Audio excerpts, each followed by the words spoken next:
Abran por favor, hermanos, sus Biblias en Hechos capítulo 8.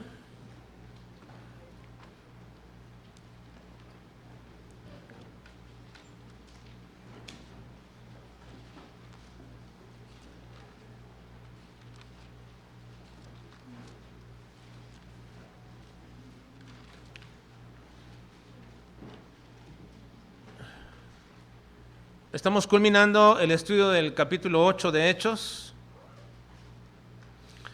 con el tema general de movilizándonos en el servicio a Dios. Comenzamos a ver este capítulo con una movilización al servicio de Dios con un celo equivocado. El Saulo de Tarso, que después llegó a ser Pablo, pero Saulo de Tarso se estaba movilizando a servir a Dios aparentemente con un celo equivocado, matando y haciendo blasfemar a los cristianos. Ya lo observamos esa ocasión y vimos las implicaciones que tiene el servir a Dios con celos equivocados. Podríamos nosotros estar sirviendo a Dios con un celo equivocado, es decir, con una motivación equivocada en el servicio de Dios. Pero también vimos, hermanos, y estamos viendo ahora que podemos servir a Dios con un celo evangelístico, que es lo que nos refleja el pasaje en la contraparte del celo equivocado de Saulo de Tarso. Ahora tenemos a toda la iglesia y específicamente a Felipe el evangelista movilizándose con un celo evangelístico. Ahora estamos en una cuarta parte de este celo evangelístico, la parte de evangelismo personal. Vamos a ver acerca del evangelismo personal, movilizándonos con un celo evangelístico, y ahora veremos esta parte del celo evangelístico, pero haciéndolo con el evangelismo personal. Esta es la última parte de nuestro estudio, aunque no lo voy a concluir ahora en esta mañana, porque quiero avanzar un poquito más en esta parte del estudio de evangelismo personal, pero quiero que todos podamos ir observando poco a poco en este sentido, cómo es que cada creyente de esta iglesia, cada verdadero hijo de Dios, puede movilizarse en el servicio de Dios con el evangelismo personal. No existe otra actividad en todo el tiempo de la historia de la iglesia que más pudiera caracterizar a la iglesia evangélica que el trabajo de evangelizar. Por eso fueron llamados iglesias evangélicas, porque llevaban el evangelio. Así que en todo el tiempo de la historia de la iglesia, una de las características más importantes, desde precisamente el libro de los Hechos, cuando comienza en este primer siglo el desarrollo de la iglesia, encontramos siempre a la iglesia con el trabajo de evangelizar. Pero tristemente tenemos que decir que en los últimos años esto es lo que menos se hace. Esto es lo que menos hacen las iglesias. Sí, se mueven las iglesias en un servicio a Dios, pero no se mueven en el servicio prioritario e importante que Dios ha dejado a toda congregación, que es la de evangelizar. Así que hoy día podemos decir que muchas iglesias se caracterizan por la predicación de la sana doctrina, por una bonita y buena alabanza y por un desarrollo de programas muy importantes dentro de la iglesia, pero no se caracterizan por la movilización hacia el evangelismo personal. Déjenme decirles, hermanos, que en los últimos años lo que menos hace la iglesia es evangelizar, pero lo que más hace, y muy probablemente, y muchos confunden con esto, es lo que se llama el proselitismo. Se hace más proselitismo que evangelismo. Déjenme darles un panorama de esto antes de entrar a una de las actividades que todos necesitamos comenzar a hacer y que forma parte de lo que decimos ser parte o miembro de una iglesia evangélica, donde la actividad evangelística que cataloga a una iglesia como evangelizadora no es por sus actividades grupales o comunitarias o corporativas que realiza la iglesia en este sentido, sino que cada creyente se moviliza de manera individual cumpliendo esta función, y cuando cada creyente se moviliza de manera personal cumpliendo la función de llevar el evangelio, entonces decimos que esa iglesia es una iglesia evangélica y evangelizadora. De tal forma que esa actividad personal hace que una iglesia se convierta en una iglesia evangelizadora, con lo que llamamos precisamente el evangelismo personal. Esa es una actividad individual que, sumada cada creyente dentro de una iglesia, nos convertimos en una iglesia evangelizadora. No nos llamamos iglesia evangelizadora porque tenemos campañas cada mes o cada año o cada culto importante, una campaña evangelística, ni porque salimos todos juntos o grupos a tocar puertas. Nos llamamos una iglesia evangelizadora cuando cada creyente comienza a desarrollar el evangelismo personal. Y lo vamos a ver precisamente cómo es ese evangelismo personal en el desarrollo de la historia que vimos o comenzamos a ver el domingo pasado con la historia de Felipe y el eunuco. Y me voy a centrar un poco más a los detalles que dejé de ver la semana pasada, solamente para centrarnos en lo que fue la semana pasada, en una importancia acerca de lo que es la conversión real o la fe verdadera. Pero antes de hacer esto, antes de analizar esos detalles del evangelismo personal en la historia de Felipe y el eunuco, que para mí representan lo que sería el paradigma del evangelismo personal, Felipe y el eunuco, antes de ver esos detalles, déjeme hacer una aclaración y una distinción entre el evangelismo y el proselitismo. He mencionado que lo que más hace hoy día una iglesia o las iglesias actuales son proselitismo. Es el proselitismo y debemos tener cuidado con esto, porque lo voy a observar en este momento para que cuando veamos el evangelismo personal podamos contrastar bien la actividad que cada uno de nosotros está haciendo o que la iglesia está haciendo y lo podamos apreciar mejor. Cristo se refirió al proselitismo en Mateo 23:15. Vean por favor. Mateo 23:15 dice en este pasaje, lean conmigo: ay de vosotros, escribas y fariseos hipócritas, porque recorréis mar y tierra para ser un prosélito, y una vez hecho, le hacéis 2 veces más. El Señor Jesucristo se refiere a este trabajo hecho por los escribas y los fariseos como proselitismo. Ustedes recorren mar y tierra para ser un prosélito. ¿Qué es o quién era un prosélito? Bueno, la palabra prosélito proviene del griego proselytos, que etimológicamente significa avanzar o venir cercas. Es alguien que avanza hacia ti o hacia un grupo o hacia una iglesia o hacia un pensamiento o hacia una ideología o hacia una fe, hacia donde sea. Alguien que avanza y viene de cercas, muy cerca. Esta es la traducción que así hicieron los que tradujeron la Biblia del hebreo antiguo al griego en la versión de los 70s. La palabra que tradujeron ellos era ger. La tradujeron como proselytus, prosélito, alguien que se acerca, que está cerca, que está dentro de. Pero la palabra usada en hebreo simplemente se refiere a un extranjero residente en Israel. La palabra ger es un extranjero que residía dentro de Israel y era parte de Israel, y entonces la convirtieron o la hicieron en ese momento, ese extranjero se hizo a la religión judía. Por tanto, un extranjero que vivía dentro de Israel y conformaba y vivía y desarrollaba la religión judía, le llamaban ger, y en el griego le llamaban proselytus, prosélito. Así que se convirtió en un prosélito al judaísmo, un gentil.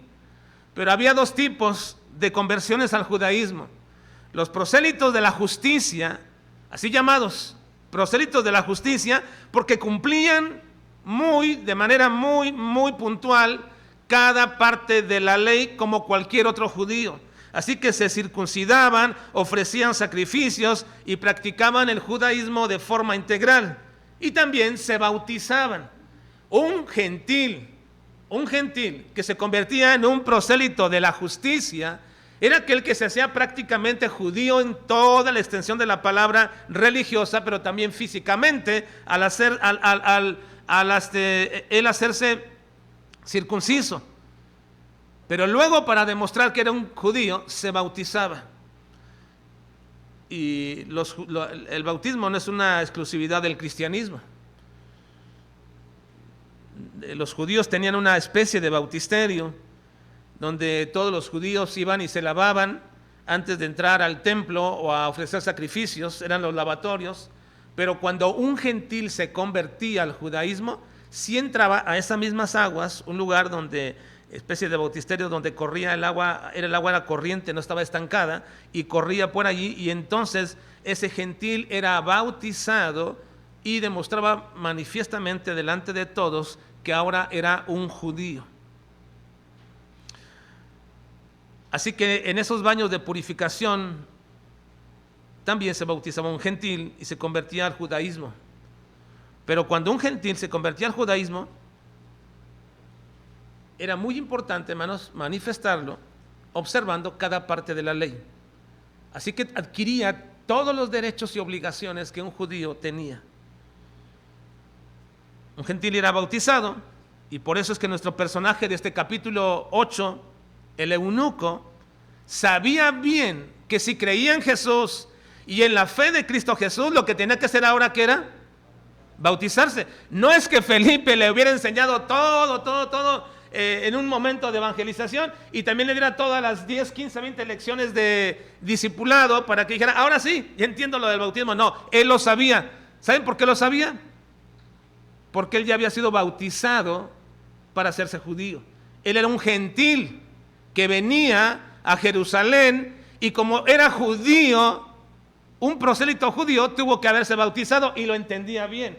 Pero ahora que creyó en Jesús, llegando a cierta agua, dice, aquí hay agua, ¿qué impide que sea bautizado? Él quería manifestar que ahora creía en Cristo Jesús. Ahora, en ese sentido, hermanos, el eunuco sabía bien o sobreentendía que si se estaba convirtiendo a una nueva fe, tenía que bautizarse tal y como lo hizo la primera vez al convertirse al judaísmo. Y sabemos que el eunuco no era un eunuco en la cuestión física, sino más bien era así denominado como en aquellas regiones a las personas de gran influencia. ¿Por qué sabemos que no era un eunuco físicamente? Bueno, porque no hubiera sido aceptado dentro del judaísmo. Eso estaba prohibido por la ley. No había posibilidad que un hombre como él, si hubiera sido un eunuco físicamente, hubiese sido aceptado por el judaísmo. Así que este eunuco no tenía esa condición. Ahora, déjenme decirles, hermanos, que en este sentido, también los gentiles convertidos al judaísmo eran llamados prosélitos de la puerta. Estos eran los prosélitos de la justicia. Los que se convertían al judaísmo, se circuncidaban, ofrecían sacrificios, guardaban la ley y se bautizaban. Pero había también prosélitos judíos de la puerta, así eran llamados.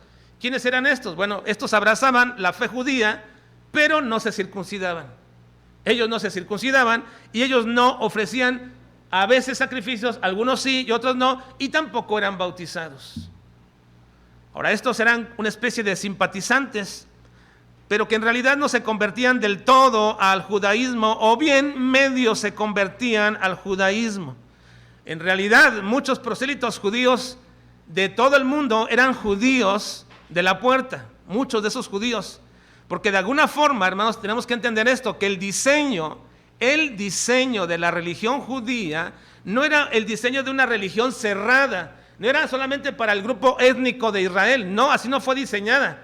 El diseño de la religión judía era una religión que debería ser llevada a todas partes y los judíos lo entendían bien. Los judíos sabían que ellos deberían expandir su conocimiento de un Dios verdadero y único y de los sacrificios y de todos los ritos religiosos de los judíos. Así que ellos expandían por todas partes el evangelio. La religión judía era una religión proselitista. Los judíos entendían bien cuál era su deber de llevar la fe por todas partes y por eso lo entendieron de tal manera que incluso cuando regresaron de Babilonia comenzaron la propagación de su fe más que nunca. Encontramos a muchos gentiles en las escrituras que se habían convertido al judaísmo. Por ejemplo, Ruth la moabita, ¿recuerdan ellos? Ella dijo, tu Dios será mi Dios y tu pueblo será mi pueblo. Ella se convirtió, era una judía prosélita, no era de origen, era prosélita. Tenemos a Rahab la ramera también, que era de Jericó y también se convirtió al judaísmo y formó parte del pueblo de Israel, y no solo del pueblo de Israel, sino del linaje por el cual vino Cristo. Tenemos también a Naam el sirio, que se convirtió después de que fue sanado de su lepra. se convirtió en un judío también y le dijo al mismo Eliseo que él iba a seguir y a formar ahora sí la adoración verdadera al Señor. Tenemos a Urías el Eteo y muchos que se hicieron judíos por temor cuando en el tiempo de Esther y que ahora con Mardoqueo como segundo del rey se convirtieron al judaísmo, porque recuerden que los judíos ahora fueron dados la orden de que podían ellos salvarse y podían defenderse de los que antes querían matarlos, y fue una ley escrita por el rey. Y entonces muchos, dice que el temor de los judíos cayó sobre ellos y se comenzaron a convertir en judíos. Mucha gente se convirtió en judíos. Tenemos también en el Nuevo Testamento a judíos prosélitos. Por ejemplo, tenemos entre los 7 que estaban en la iglesia en Jerusalén, todos ellos eran prosélitos judíos anteriormente, pero tenemos a uno específicamente que se menciona, a Nicolás, y se dice el prosélito de Antioquía. Era un judío que antes era de Antioquía, romano, se convirtió al judaísmo, se bautizó, pero ahora era un creyente de la iglesia. Tenemos a los que se habían convertido en Hechos capítulo 2, todos aquellos que vinieron a ofrecer sacrificio en el día de Pentecostés, multitud de personas, de gente de lengua, que eran judíos prosélitos, eran gentiles que se convirtieron al judaísmo en la predicación de Pedro. Todos ellos eran prosélitos de muchas partes del mundo. Los judíos sabían bien que ellos deberían ser proclamadores de la fe judía, de la fe de un verdadero Dios y único Dios. Incluso, lo sabían también que incluso Salomón, cuando construyó el templo, hizo una oración al respecto, en el sentido de que ellos sabían que su fe judía, que la fe de un verdadero Dios debería ser proclamada a todas las naciones y que todos deberían de convertirse al judaísmo. Vean en 1 Reyes capítulo 8, 41 al 43, cuando Salomón construye el templo y lo va a dedicar al Señor, ora de esta manera. Dice, lean conmigo.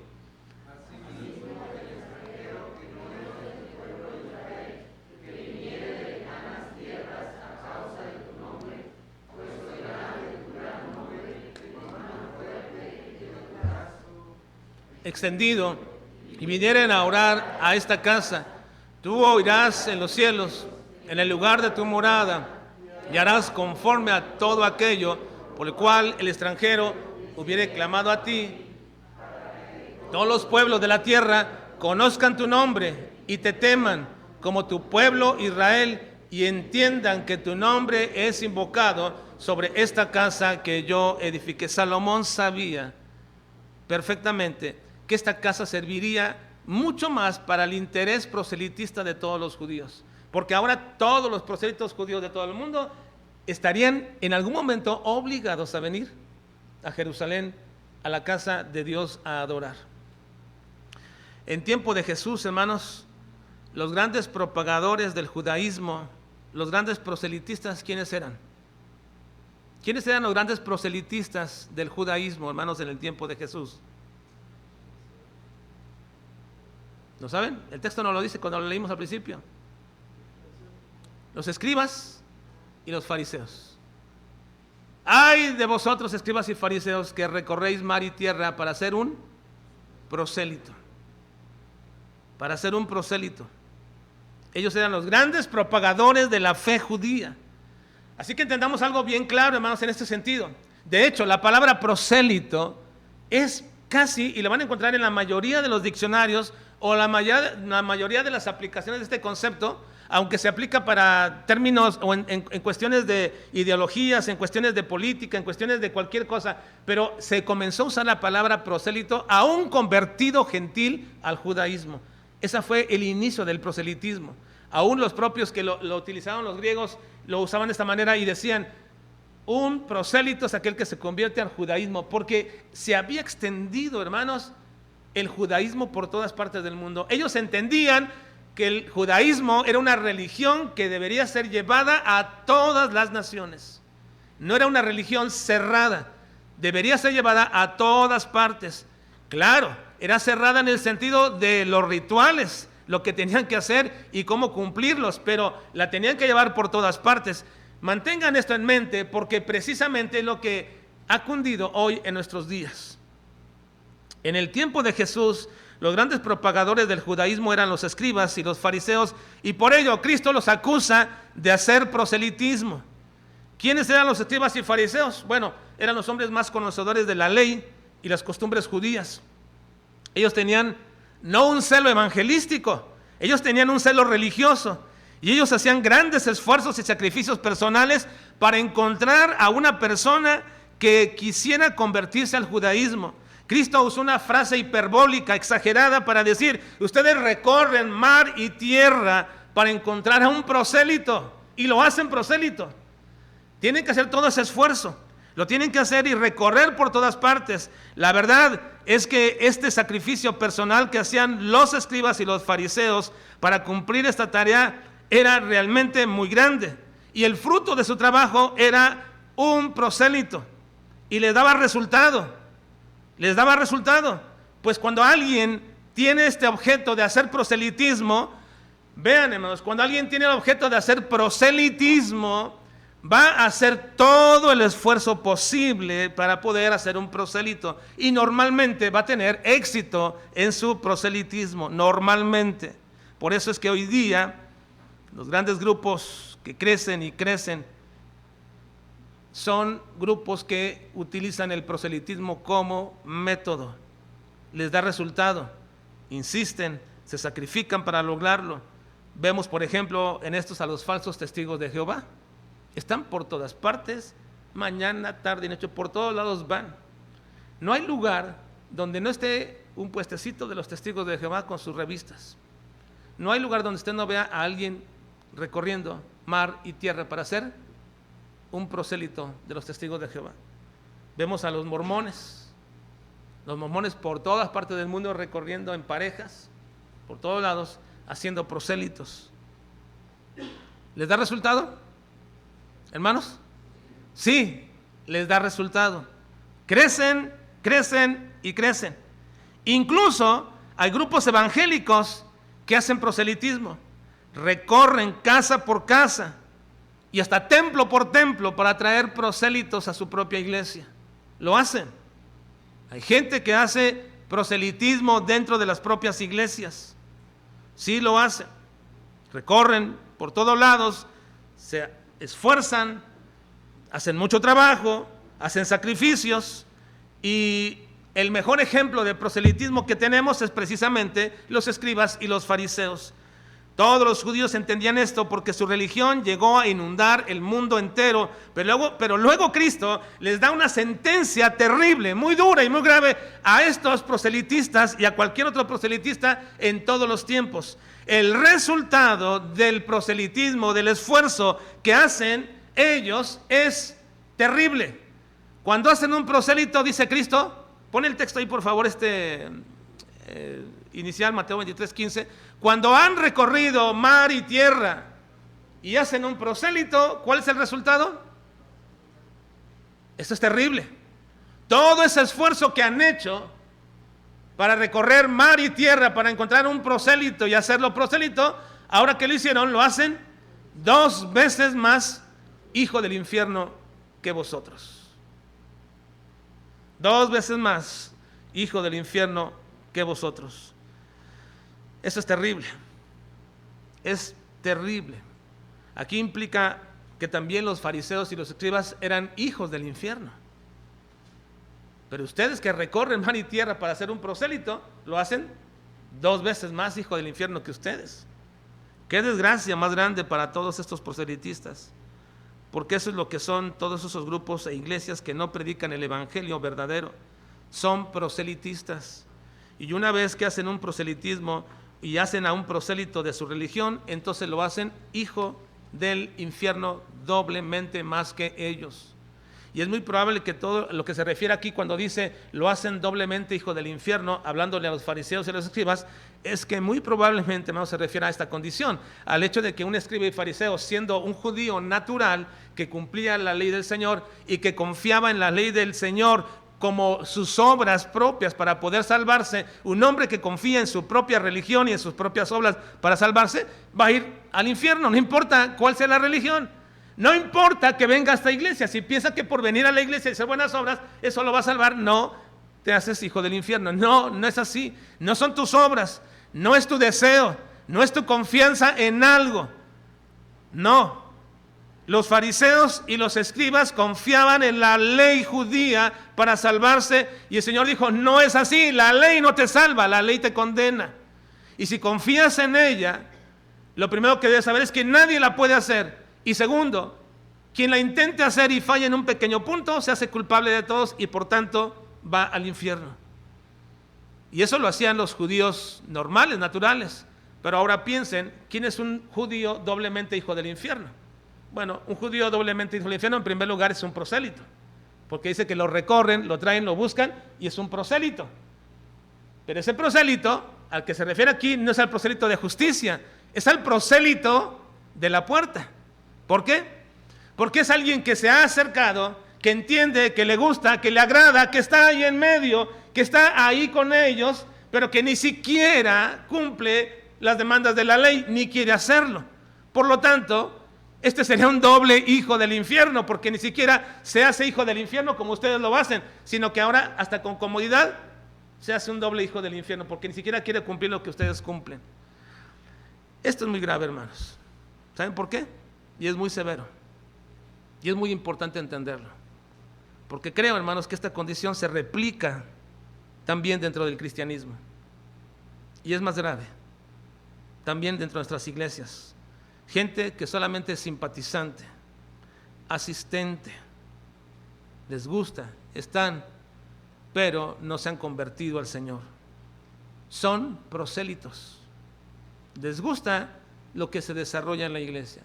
Les gusta ciertas causas. Hay motivaciones externas para estar aquí, pero no la motivación verdadera del Señor que te ha convertido, que ha desarraigado de ti el pecado, la condición de pecado, que ha transformado tu vida, que te ha cambiado la mente, que te ha cambiado el corazón y te ha dado una nueva naturaleza. No te has convertido. Esa condición se replica dentro de las iglesias. Gente simpatizante, gente asistente, incluso gente participante, pero no convertidos. Esos son prosélitos. Ese es el proselitismo y ese es el peligro de ser un proselitista y un prosélito del cristianismo.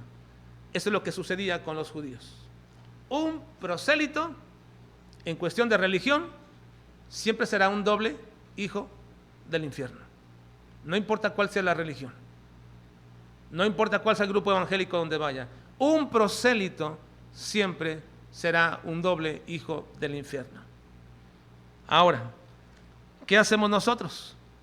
¿Buscamos prosélitos?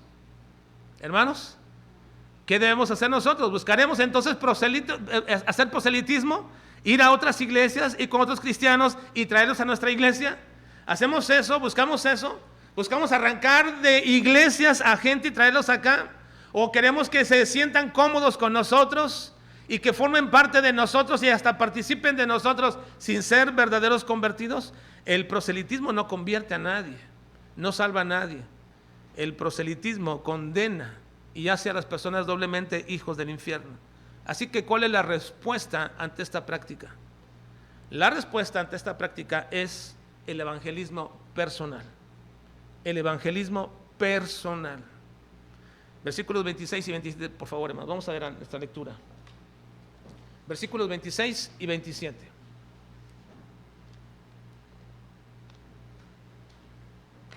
Dice, leamos. Un ángel, levántate y ve hacia el sur, por el camino que desciende de Jerusalén a Gaza, el cual es desierto.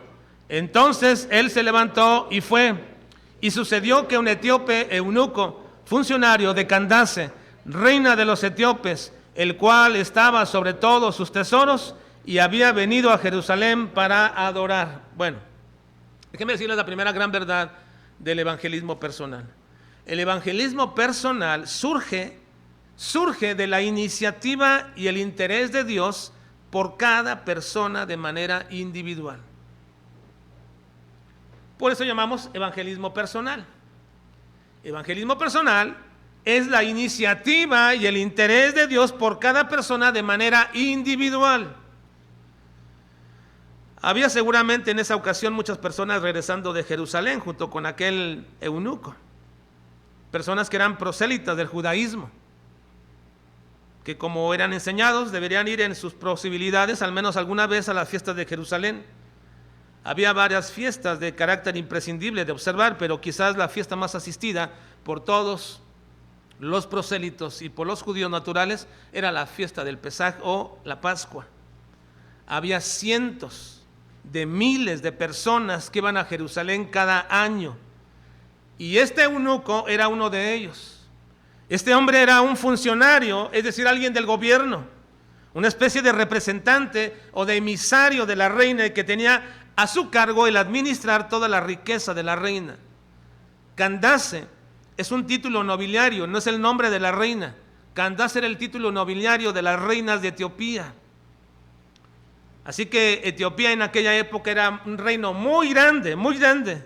Y es probable que el judaísmo llegó a Etiopía, muy probablemente, y lo creo que así fue, llegó a Etiopía con la misma reina que visitó una ocasión a Salomón, la reina de Saba, que es el mismo reino de Etiopía. Ella llegó a ser una proselitista judía, porque ella se fue extasiada y maravillada de todo lo que Dios hacía con Salomón. Así que se convirtió en una prosélita judía. Y de ahí surgió toda una estirpe o toda una generación y generaciones de reinas que eran judías. Y entre ellos viene precisamente este eunuco, que no sabemos su nombre, pero que también era un prosélito judío viniendo a Jerusalén para poder observar una de las fiestas más importantes judías. Ahora, ¿por qué creo que fue esa fiesta? Bueno, más adelante lo voy a decir, que era esa fiesta, pero venía descendiendo de Jerusalén. Aquí es muy importante entender esto, hermanos. Dios estaba observando a este hombre que volvía de la fiesta, y posiblemente lo hacía cada año este hombre, o quizás muy continuamente, pero cada vez que lo hacía, descendía este hombre de la misma forma, como un hombre prosélito, doblemente hijo del infierno. Era un hombre pecador y era condenado por su pecado, porque ninguna religión, ninguna observancia, ninguna buena obra, ningún ritual puede salvar absolutamente a nadie. Y eso lo digo categóricamente: el único salvador es Cristo Jesús. Su sangre derramada es la única que puede perdonar los pecados. Él es el único que puede expiar nuestra culpa, el único que puede darnos el perdón. Cristo es la única persona que puede salvarnos por su pura gracia. No hay nada que tú puedas hacer, nada que yo pueda hacer por ti, nadie que pueda hacer uno por otro para salvar a las personas que más quiere. No podemos hacer eso. Nadie nos puede ayudar, nadie puede salvarnos, sino solamente Jesucristo, porque no hay otro nombre dado a los hombres debajo del cielo en el cual podamos ser salvos. No lo hay. Así que Dios estaba observando a este hombre que volvía de la fiesta, como siempre, un prosélito observador de la ley judía, pero doblemente hijo del infierno, un hombre pecador y condenado por su pecado. Así que cualquiera que sea la religión o grupo o iglesia a cual una persona pudiera asistir, nada puede tal iglesia, religión o grupo salvarle, ni liberar a una persona de su condición. Siempre volverá y descenderá de ese fervor religioso, volverá con la misma condición. Sí se sentirá muy bien en aquella iglesia, en algún momento, en alguna actividad, pero volverá a descender como este hombre a su misma condición de pecado, una y otra vez. Pero así venía este hombre. Dios lo conocía. Dios miró a este hombre, y no lo miró por ser rico e influyente, ni por ser religioso o muy devoto al judaísmo. Dios lo miró como a todos nosotros nos ha mirado Dios un día, con una mirada de misericordia y de gracia inmerecida. Y nos salvó, no por ningún mérito nuestro, sino por su pura gracia. 2 Timoteo 1:9 dice: quien nos salvó, lean conmigo, quien nos salvó y llamó con llamamiento santo, no conforme a nuestras obras, sino según el propósito suyo y la gracia que nos fue dada en Cristo Jesús antes de los tiempos de los siglos. En Tito 3:5 dice también lo siguiente: nos salvó, no por obras de justicia que nosotros hubiéramos hecho, sino por su misericordia, por el lavamiento de la regeneración y por la renovación en el Espíritu Santo.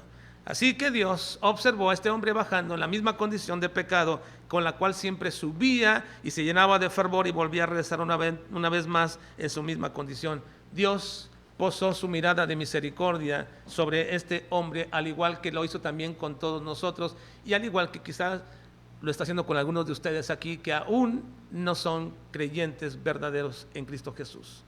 Dios tiene una mirada de misericordia, y el hecho de que esta mañana estés aquí presente escuchando el mensaje del Evangelio es una manifestación de esa misericordia de Dios para tu vida. Así que el evangelismo personal, hermanos, surge de la iniciativa divina por una persona individual y no por un grupo o por una nación en sí misma. No creo en los métodos de evangelismo en masas. Creo en la predicación evangélica que puede atraer a muchos, pero la salvación siempre vendrá de un entendimiento personal. Y para que eso suceda, que una persona entienda el evangelio de manera personal, también entonces Dios tiene que usar a personas de manera individual para que se lo expliquen. Y de ahí surge el evangelismo personal. Es la iniciativa de Dios por una persona en específico para que conozca el evangelio, pero luego Dios utiliza a una persona en específico para que le conduzca y le explique el evangelio. Vean versículos 28 y 29, por favor. 28 y 29. Dice: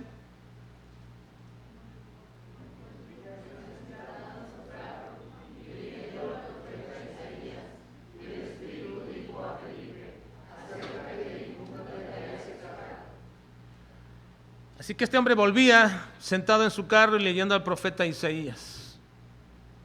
Era tan devoto, tan lleno de fervor religioso que aún acabando la fiesta a la cual había ido, descendió y seguía leyendo la escritura y estaba leyendo al profeta Isaías. Y el Espíritu Santo dijo a Felipe: acércate y júntate a ese carro. Así que si el evangelismo personal comienza con la iniciativa divina sobre una persona individual, con una mirada de misericordia para que conozca el evangelio, también Dios utilizará a una persona en específico para que le lleve el mensaje del evangelio. Así que Dios trajo a Felipe, lo trajo a Felipe, le dijo: júntate a ese carro, acércate a ese carro. Dios trajo a Felipe, ¿de dónde, hermanos? ¿Dónde estaba Felipe? ¿Recuerden la historia? ¿Dónde estaba Felipe? Lo vimos la semana pasada, antepasada. ¿Dónde estaba? En Samaria. ¿Qué estaba haciendo Felipe ahí en Samaria? Predicando. ¿Y cuánta gente estaba creyendo? Hermanos, muchísima gente creía. Era un tremendo fervor evangelístico. Había un avivamiento en aquella ciudad. Gente creía y creía en Jesús. Creían en Jesús. Felipe estaba en un tiempo de gran avivamiento, y de pronto en ese tiempo de gran avivamiento donde Felipe estaba predicando el evangelio, Dios le dice: sal de ahí y ven aquí a un lugar desierto, a un camino polvoriento donde no hay nadie, y por ahí viene un carro y júntate a él. Felipe estaba en un momento muy especial de su vida ministerial, estaba en un fervor de gran ministerio, y de pronto Dios lo saca de ahí. Y eso es muy importante, hermanos, para muchos de los que servimos al Señor, porque de pronto pensamos que nunca saldremos de un lugar, porque todo va muy bien, perfectamente bien, vamos en viento, en proa, bien adelante, yendo, avanzando, y pensamos que eso va a durar siempre. Pero Dios saca a sus siervos para utilizarlos como Él quiere y donde Él quiere. Así que sacó a Felipe de Samaria, de un avivamiento, y le lleva a un camino polvoriento, y lo usa para buscar a una persona. Esta es la esencia del evangelismo personal, hermanos. Esta es la esencia del evangelismo personal. Dios moviéndonos a cada creyente a hablar a una persona en particular. Pero debemos ser sensibles a ese llamado. Y quizás muchas de las veces lo hemos ignorado. Ya sea porque estás tan ocupado en tantas cosas que no te has dado cuenta que Dios te está llamando a que le hables a una persona, o ya sea porque sí te das cuenta y te quieres ocupar en otras cosas porque no quieres obedecer. Debemos ser sensibles al llamado que Dios nos está haciendo de manera personal para hablarle de forma personal a otra persona. O nos preocupamos por tantas cosas o no hacemos caso, pero Dios nos está llamando. Debemos hablar a todas las personas de las más posibles, pero hay ocasiones Hay ocasiones muy especiales que Dios incluso trae a esas personas para que les hablemos de Cristo, de su obra redentora. A veces ni te tiene que llevar hasta allá, Él te las trae para que les hables de Cristo, de su obra redentora. Pero cuando esto sucede y cuando esto pasa, les hablamos de política, de deporte, de cocina, de comida, de lo que tú quieras, menos de lo cual el Señor te la trajo para que le hablaras. Imagínate, Dios trajo a este hombre desde Etiopía para que le hablara a Felipe, y si Felipe se había acercado a él, ¿cómo están las cosas por allá por Etiopía? ¿Y cómo te va con aquello? No, Dios dijo, júntate a ese carro y le vas a hablar del Evangelio. Dios trae a gente a tu vida, desde tu propia ciudad, te la acerca. Dios trae gente desde otra parte de México o del mundo para que vengan a tu casa, y no llegan por casualidad, no llegan por unas vacaciones, no llegan para hacer posiblemente o simplemente verte y pasar un tiempo contigo. Dios las trae para que les hables, y nosotros lamentablemente gastamos el momento y el tiempo en cualquier otra cosa, menos en hablarles de Cristo. Qué tragedia, hermanos. Qué tragedia. La verdad.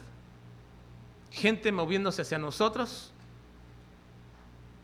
que Dios trae para que les hablemos, y lo menos que hacemos es influenciarles en la búsqueda de las cosas espirituales. Nos ocupamos de ellos en tantas cosas, pero menos de lo espiritual. ¿Es o no una verdadera tragedia? Hermanos, sí, sí lo es. No desaproveches nunca esta oportunidad. No la desaproveches. Eso es el evangelismo personal, hermanos. Dios, en su misericordia y gracia, pone su mirada sobre un hombre y luego la pone sobre un creyente para que éste venga y le hable de Cristo. Esa es la esencia del evangelismo personal. El Espíritu Santo le habló a Felipe, le dijo, júntate a ese carro, y lo hizo. No pensó si era propio acercarse, no pensó si fracasaría, mejor para qué acerco, porque es un hombre muy importante, no, o si habría algún impedimento, porque seguramente llevaba alguna escolta, alguna corte. Él obedeció porque Dios ya había preparado estos momentos. Hermanos, dejemos nuestros miedos y oigamos la voz del Señor que nos inclina para hablarle a alguna persona de manera particular. Hagamos este esfuerzo y seamos sensibles a la voz del Señor. Y a ti, amigo o amigo que nos acompañas en esta mañana aquí, te digo que quizás Dios te está hablando de manera muy especial, te está manifestando su gracia y su misericordia hasta este momento, porque debes saber que el único que puede salvar tu vida es Cristo Jesús, y si le reconoces como el Señor de tu vida y te humillas delante de Él y le pides perdón de todo tus rebeldías y tu pecado, Él te va a salvar, porque el que confiesa a Jesús como su Señor es salvo. Pero también, hermanos, Dios nos ha estado llamando a nosotros para hablarle a alguien en particular 1, 2, 3, 4 veces, 5 veces, no sé cuántas veces.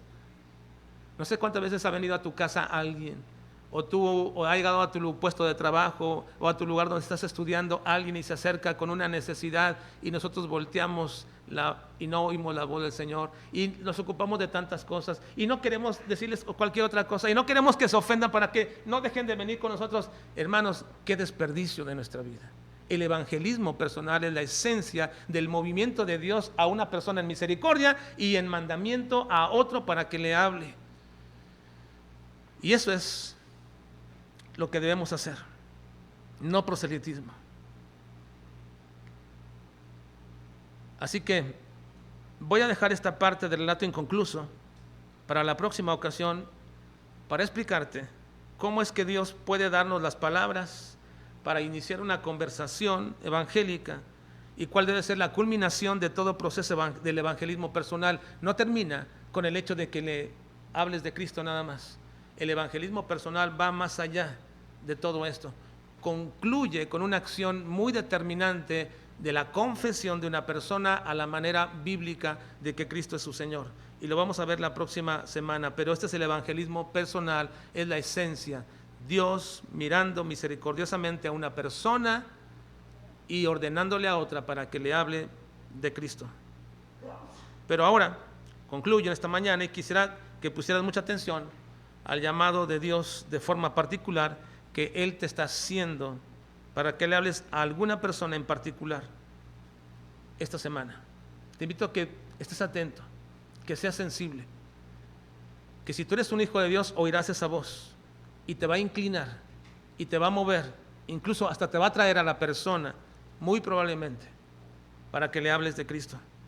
Por favor, sé sensible al llamado de Dios, no desvíes tu oído, no lo cierres y no hagas como, no sé si con este dicho, no hagas como que la Virgen te habla.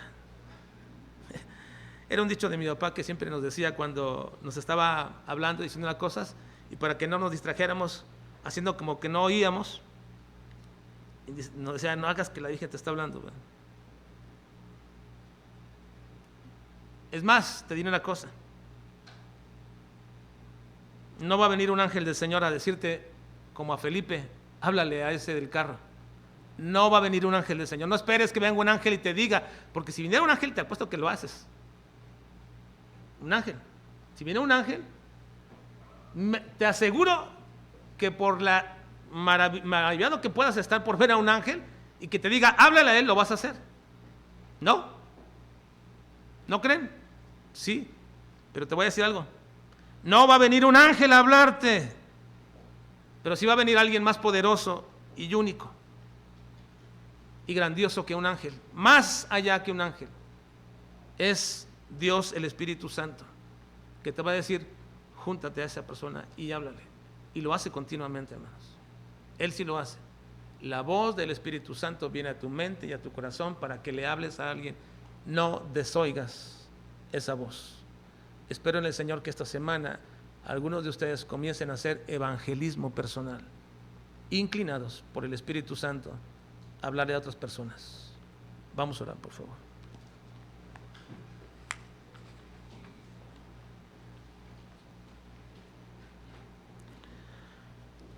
Padre, te alabamos y bendecimos en esta mañana. Perdónanos, Señor, por ser desobedientes, por ser sordos, Señor, a tu llamado, por ser insensibles.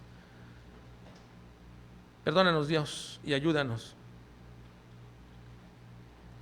para que despertemos, Señor, a esta verdad única,